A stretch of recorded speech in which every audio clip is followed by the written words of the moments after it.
Hi, I know I'm just a cat, but I believe in kindness. If you click subscribe under this video, you'll make my day. They say the moment of clarity often comes in silence, not in shouting matches or dramatic reveals, but in the quiet click of something too slick, too polished, too carefully curated to be real.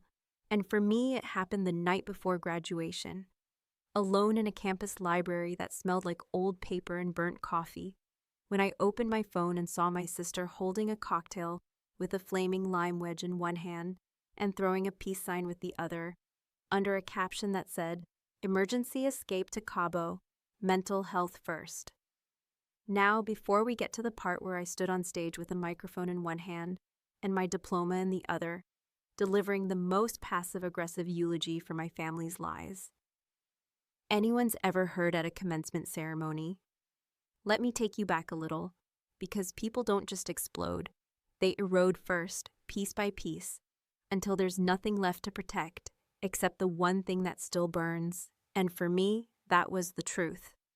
I grew up in the kind of family where loyalty was demanded, not earned, where appearances mattered more than effort, and where my sister Claire, the younger, louder, prettier one with a talent for dramatics and a passport full of Instagram filters, always got the spotlight, while I stood at the edge of the frame, holding the coats or taking the picture. Claire was the daughter my parents could show off, the one who got the cheerleading trophies, who needed a break in Italy after her third failed semester, who crashed her second car and somehow made it look like an act of liberation. I, on the other hand, was the problem solver, the crisis sponge, the one who quietly paid the utility bill when my parents were short, the one who worked double shifts at the coffee shop while pulling straight A's in graduate school, just so I wouldn't owe anyone anything. But people like me, the invisible ones, we learn how to become armor. We learn to listen without interrupting, to laugh at jokes that aren't funny, to congratulate people who forgot our birthdays, and to nod politely when the family group chat skips over our good news to focus on what Claire might be going through this week. And so I didn't expect a parade when I finally finished my thesis, nor balloons when I submitted my final research project. But deep down, I believed that maybe, just maybe, the graduation would be different. Maybe standing on that stage, hearing my name called after 6 years of pushing through burnout and budget noodles, maybe that would be the moment they'd see me. Instead, I got a voicemail. 1 minute and 13 seconds of forced concern and syrupy disappointment. From my mother's number, explaining how something unexpected had come up. A family emergency that meant they wouldn't be able to attend my ceremony. I sat there on the couch in my tiny apartment, half listening, heart somewhere between rage and resignation, the kind of numb that only comes after being let down by the same people too many times to count. I stared at the wall and told myself, "It's fine. You've done things alone before. This is no different." But then, I opened Instagram. Claire, in her usual glowing tan and a bikini that probably cost more than my last semester's rent, was live from a resort in Cabo San Lucas, tagging the hotel, tagging the cocktails, tagging her therapist for approving this self-care journey. The stories kept rolling in like punches.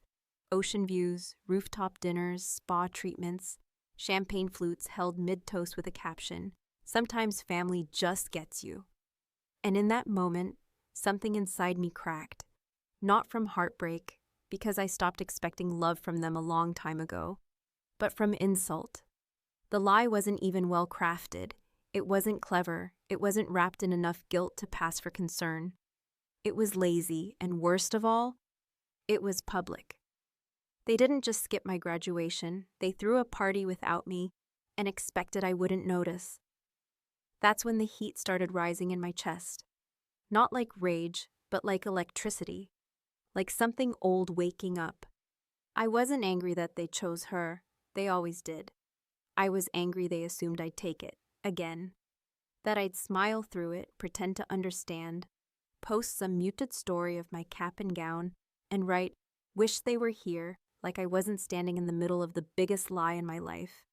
I hadn't cried, I hadn't screamed, but I felt something twist behind my ribs. and I knew I wasn't going to let this one slide. So when my academic advisor emailed me later that night, asking if I'd still be willing to give the student speech at the ceremony, since the original speaker had dropped out, I stared at the screen for a long time. My fingers hovered over the keyboard. I thought of all the speeches I could give. The clean, polished, PG-rated ones about hard work, about gratitude, about perseverance. I thought of the version where I pretend, one last time, that my family had always supported me, always cared. And then I thought, no more. I typed, I'd be honored. I didn't know what I would say yet, but I knew it wouldn't be what they expected. And the best part? They wouldn't see it coming. For the first 24 hours, I told myself that silence was strength, that not reacting meant I'd taken the high road, that maturity was measured by how little you let things like this rattle your bones. But the truth was far messier and far less noble. The truth was, I watched Claire's Instagram stories, like someone studying a crime scene, zooming in on the background of the pool, cross-referencing hotel decor with Google Images, counting the glasses on the table to figure out if my parents were there too. And when I spotted my father's unmistakable watch in one of the frames, glinting against the glass tabletop as he lifted a mojito, the same watch I'd bought him for his retirement with my first ever internship paycheck, I realized they hadn't just lied to me. They had dragged my love for them into their deception and worn it like a casual accessory under the sun. I didn't cry. I didn't throw anything. I didn't send an angry message or call them out in the group chat, because there's a particular kind of betrayal that doesn't warrant confrontation. It demands strategy. For people like my parents, who traffic in appearances and believe apologies are for the weak, any direct accusation would only bounce off the polished shield of their self-image. They would deflect, they would gaslight, they would say things like, "We didn't think it was a big deal," or, "You're always so dramatic." And I didn't have the energy to play the villain in a story they'd already written to cast themselves as martyrs.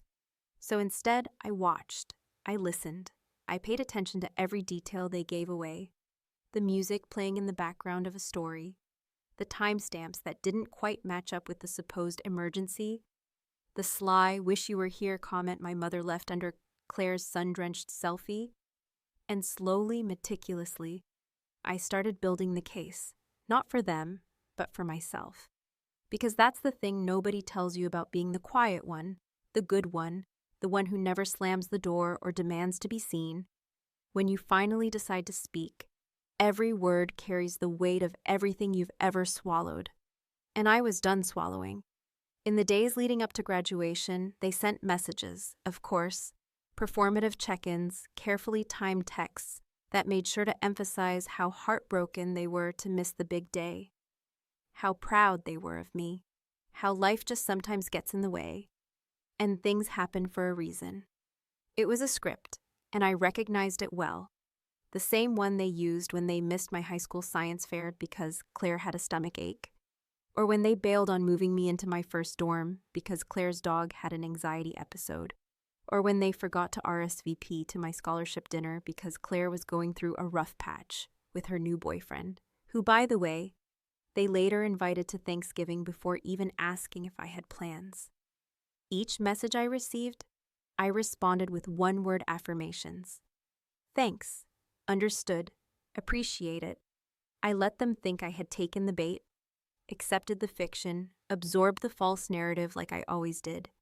But behind the scenes, something was shifting. I started rewriting the speech. The one I had submitted, the official approved version that had been greenlit by the committee, was a carefully worded tribute to perseverance and gratitude, a vague, inoffensive nod to the struggles of balancing school and life and work, peppered with inspirational quotes and harmless anecdotes. It was the kind of speech my university would be proud to post on its social media channels, the kind of speech my parents could have framed next to my diploma and shown off at cocktail parties. But that version no longer fit. Instead, I opened a blank document, stared at the blinking cursor, and began to write from the place they never bothered to ask about. The place where real effort lives. The place where loneliness echoes. Where the sacrifices are not photogenic. Where love, when it exists at all, is measured not in words, but in absence. I wrote about invisibility, not as a concept, but as a lived experience, about how easy it is to be forgotten when you're useful, how convenience often masquerades as affection, and how silence isn't always peace. Sometimes it's just self-defense. Every word I typed felt like an excavation, like I was unearthing a version of myself I hadn't let breathe in years. I wasn't writing to shame them, not exactly. I was writing to remind myself that I had lived this life, that I had walked through fire they didn't even notice, and I had come out the other side without their applause, without their support, without their presence. And maybe that was the point. Maybe the absence was the gift. As the day approached, classmates buzzed with excitement, tagging each other in posts about graduation caps and gowns, making dinner plans with their families, sharing stories of the people who helped them get to this moment. I kept quiet. I wasn't interested in explaining why there would be no one in the front row for me. I didn't want their sympathy. I wanted the stage. The night before the ceremony, I rehearsed the new speech once, just once, standing barefoot in my apartment, reading the words aloud into the silence, listening to how they landed, to how they cut. They weren't angry words, but they carried weight. They were steady, controlled, deliberate. At 2 a.m, I printed both versions, the official speech, folded neatly in my bag, and the real one, tucked inside the back of my notebook like a loaded gun. I didn't know yet which one I would use, but I knew one thing with perfect icy clarity. This time they would hear me, whether they wanted to or not. There's a strange kind of loneliness that creeps in when you're surrounded by people who think they know you. Professors who slap your shoulder and say you're a model student, classmates who call you an inspiration, without ever asking how many nights you cried into microwave noodles while editing your thesis between double shifts, administrative staff who beam when they hand you your gown, as if you've just reached the summit of something sacred. And yet, in the middle of all that praise, all that smiling decorum, there's a dull echo where the people who should have been clapping the loudest are nowhere to be found. The week of graduation felt like moving through a well-rehearsed play, where every character knew their line, but none of them realized I wasn't acting anymore. I played the part, of course. Took the gown, pinned the cap, posed for the obligatory hallway photo with the university's banner in the background.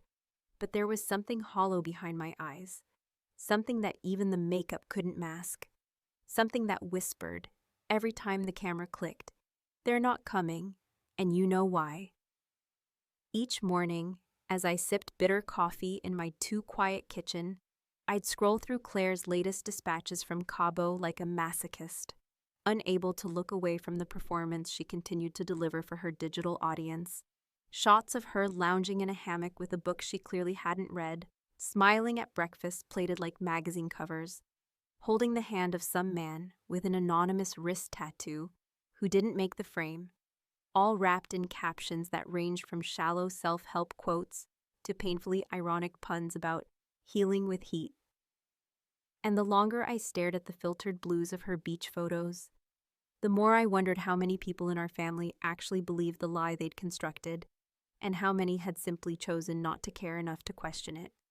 It was a casual message, buried in the clutter of my inbox, that shook that thought loose. A text from my cousin Leah, the kind of cousin who floated on the periphery of family drama, never quite choosing sides but always watching, always knowing more than she said. Her message was short, but it buzzed through my nerves like static. "Just so you know, not all of us bought the story. Thought you should hear that from someone." It wasn't an apology. It wasn't even solidarity, but it was proof that the cracks were showing, that someone, somewhere, had taken notice, and that maybe, just maybe, my silence had started to make noise. I didn't reply to Leah. I didn't need to. The seed was already planted. I spent that afternoon in the university auditorium, pacing the aisle between empty chairs while the sound team tested microphones and cords, pretending not to notice when the event coordinator politely asked if my parents would be sitting in the reserved seats, and I had to answer without blinking. No, they had other obligations. No one pressed further. They never do. People don't ask uncomfortable questions when they're afraid the answer might demand empathy they don't know how to offer. That night, I pulled both versions of my speech out from the bottom of my drawer and laid them side by side on the coffee table, like two versions of myself in a standoff. The official speech, neat, structured, optimistic, was the version I'd trained myself to deliver my whole life, the voice I wore at family dinners and office interviews, the smile that said, "I'm fine, thank you," even when I wasn't. The other speech, the one I had written with shaking hands and a pulsing vein in my neck, was something entirely different. It didn't ask for forgiveness. It didn't hide behind metaphors. It named nothing and yet revealed everything. It was honest, and it was mine. I read it again slowly this time, pausing at certain lines to hear how they landed in the stillness of my apartment. One paragraph stood out, not because it was sharp, but because it was so quiet. Sometimes, it read, love doesn't come in the form of presence, but in absence, in the choice to finally walk away from the table where you were only ever served crumbs. I read that line over and over, wondering if it would break something in the room when I said it aloud in front of hundreds of strangers. I wondered who, if anyone, would understand what I meant. By the time I folded the speeches and slid the real one into the inner pocket of my gown, the decision had already been made, not with fireworks, not with anger, but with a slow, steady breath that filled my lungs with something I hadn't felt in years: readiness. Graduation morning arrived with the kind of gray sky that threatens rain but never delivers. A strange, liminal weather that mirrored the mood beneath my skin. I walked onto campus in silence, ignoring the buzz of nervous energy from my classmates, the hugs, the parents carrying oversized flower bouquets, and congratulatory banners. I passed them all like a ghost, nodding politely, eyes scanning the crowd, not for familiarity, but for the absence I already knew I'd find. There was no call, no text, no last-minute apology or explanation, just a voicemail from the day before that still sat unplayed in my inbox, because I already knew what it would say, something about delays or illness or a scheduling mix-up, carefully constructed to sound just plausible enough to pass for sincerity. I didn't need to hear it. I had already heard everything I needed to. The auditorium filled slowly, rows of folding chairs squeaking beneath the weight of borrowed suits and wrinkled dresses, the room vibrating with the anticipation of closure, of something earned and finally recognized. I sat in the third row, hands clasped in my lap, the folded speech pressing against my ribs like a second heartbeat. My name was last on the program, reserved for the final speech, the so-called student representative address chosen for its reflection of academic excellence and personal character. As the ceremony unfolded, name after name, handshake after handshake, I felt the pressure build not in panic, but in purpose. This wasn't a stage I had stumbled onto. I had climbed here with bloodied fingers and bitten lips, and a silence that had learned, finally, to speak. When the announcer called my name, I stood slowly, deliberately, and walked to the podium with the weight of every overlooked year resting between shoulder blades. The applause was polite. The lights were warm. The microphone waited. I placed the official speech on the lectern. Then I looked at the crowd, and I pulled out the other one.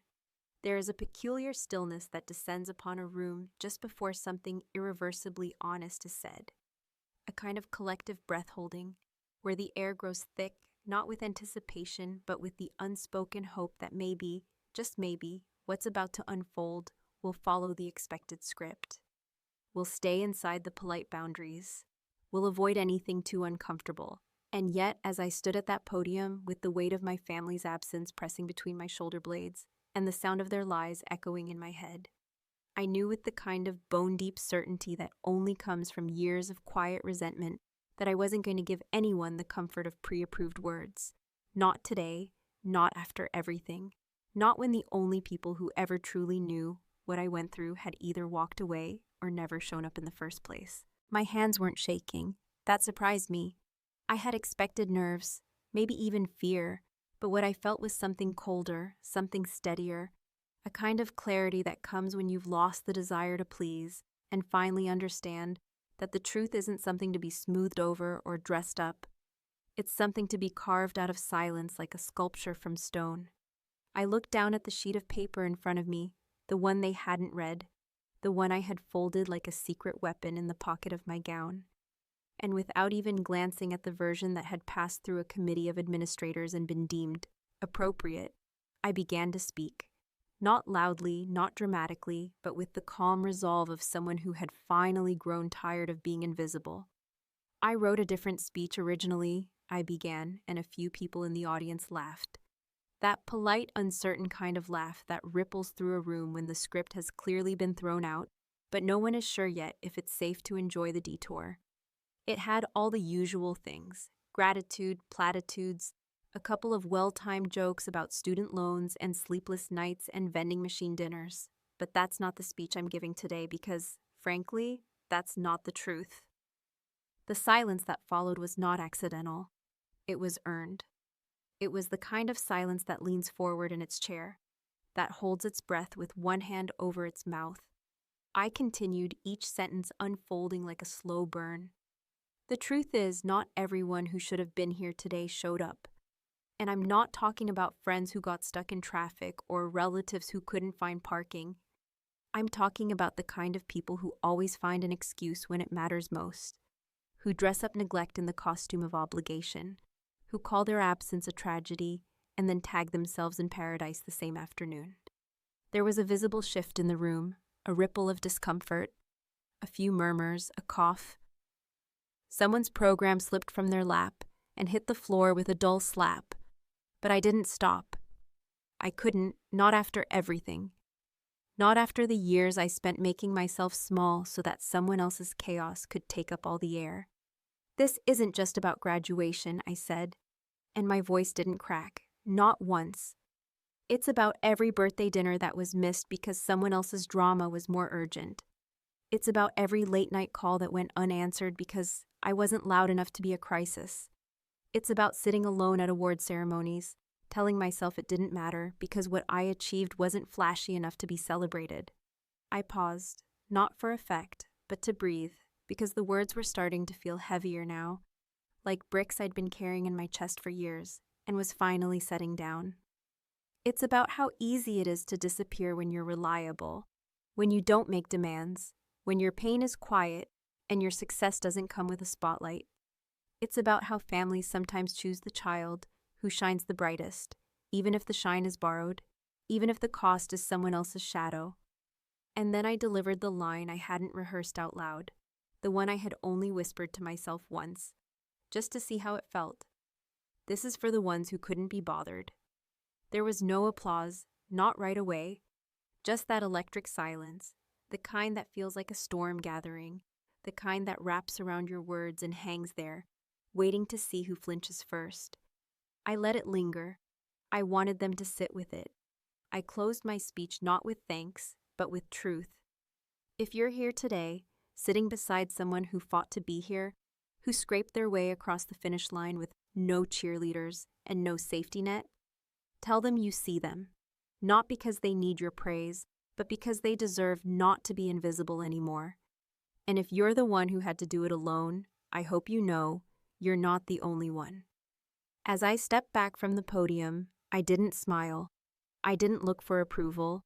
I walked off stage with the kind of stillness that only comes when the storm has already passed through you and left you standing. Behind me, the applause started. Hesitant at first, then building. And maybe it wasn't for me. Maybe it was for the idea that someone finally had said it out loud. The reception hall buzzed with polite chaos. Laughter, congratulations, clinking glasses. But I moved through it like a shadow, offering nods and tight-lipped smiles, letting the moment stretch until it thinned and frayed at the edges. And then, just as I stepped outside into the cool air, I saw her, Claire, in the parking lot.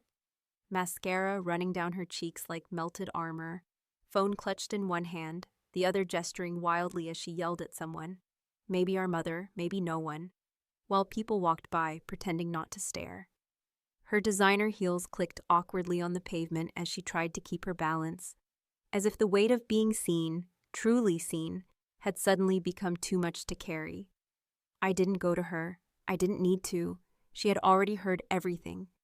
In the moments that followed my speech, once the air had cleared, once the applause had faded into the rustle of programs and murmured speculation, once the stage was reclaimed by administrators smiling a little too tightly, I found myself standing just outside the reception hall beneath a sky that was rapidly slipping into early evening, its light dimming in that specific golden way that makes everything appear more beautiful than it actually is, as if the world itself was trying to soften the jagged aftermath of what had just transpired.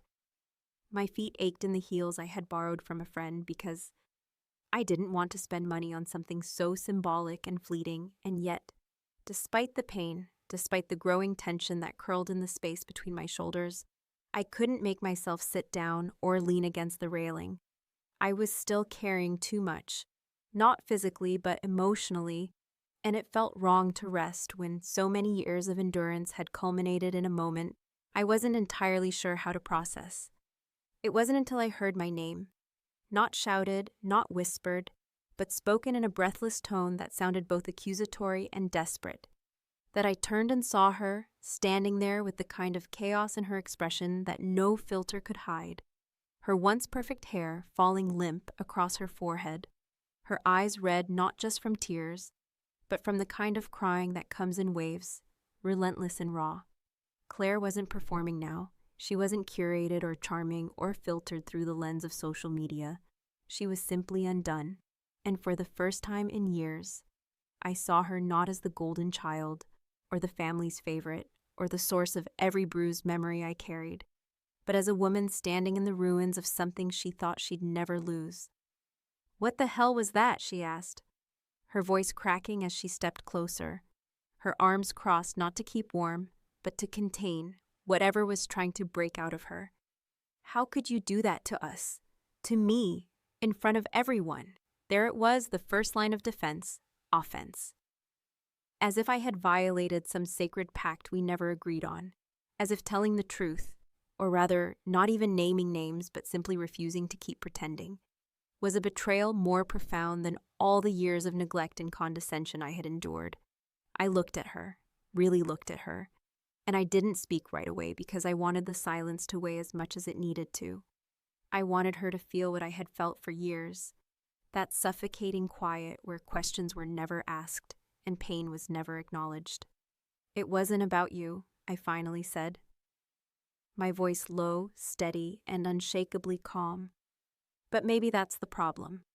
Her mouth opened, closed again, the wind catching strands of her hair, as she looked at me like she didn't know whether to cry harder or scream louder. "You humiliated us," she said, and I laughed. Not because it was funny, but because of the sheer absurdity of the word. "You humiliated yourselves," I said, the words falling from my mouth with no malice, just clarity. "I just stopped covering for it."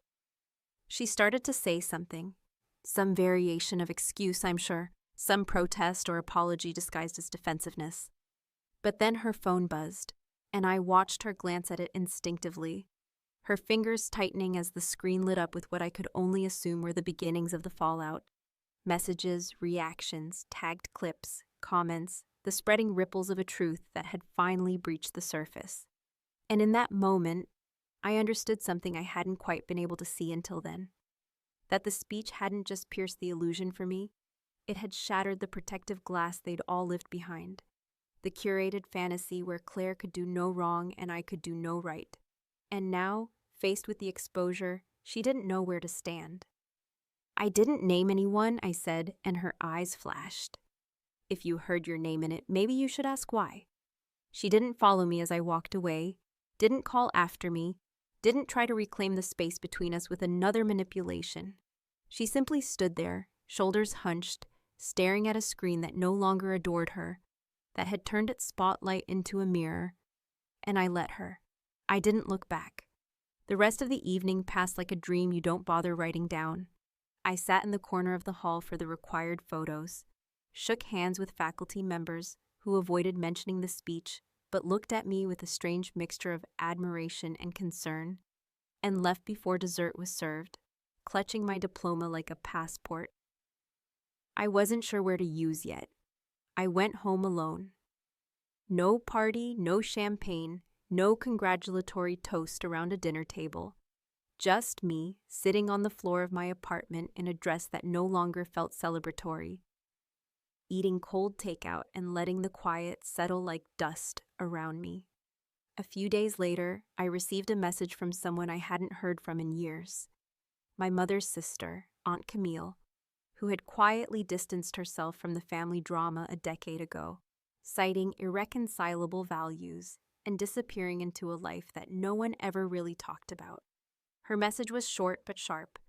"It's about time someone said it." I didn't reply, but I sat with it for a long time, letting the validation sink in, not because I needed it, but because it reminded me that the truth has a way of echoing once it's finally spoken. My parents never called. Claire didn't follow up. A few mutuals unfollowed me online, and one classmate awkwardly suggested I might have gone too far. But those were background noises, the kind you learn to tune out when you've spent your life listening for something deeper. What mattered was that I had stood on that stage and said what needed to be said, and no one, not even the people who pretended to love me, could take it back. I don't know what happens next. I don't know if I'll ever speak to them again, or if Claire will ever understand what she lost, or if my parents will ever come to terms with the difference between being there and just being seen. Maybe they will, maybe they won't. But I know this: they never lied to me again. Not out loud, anyway. Not in a way I didn't see through. And that, in its own quiet way, was enough. Because sometimes the loudest kind of revenge is not screaming, or severing ties, or posting call-outs on social media. Sometimes it's just refusing to pretend. Sometimes it's standing up, saying your piece, and walking away while they scramble to figure out when they stopped being the main characters in your story. And if they never find the answer, well, maybe that's what they really earned.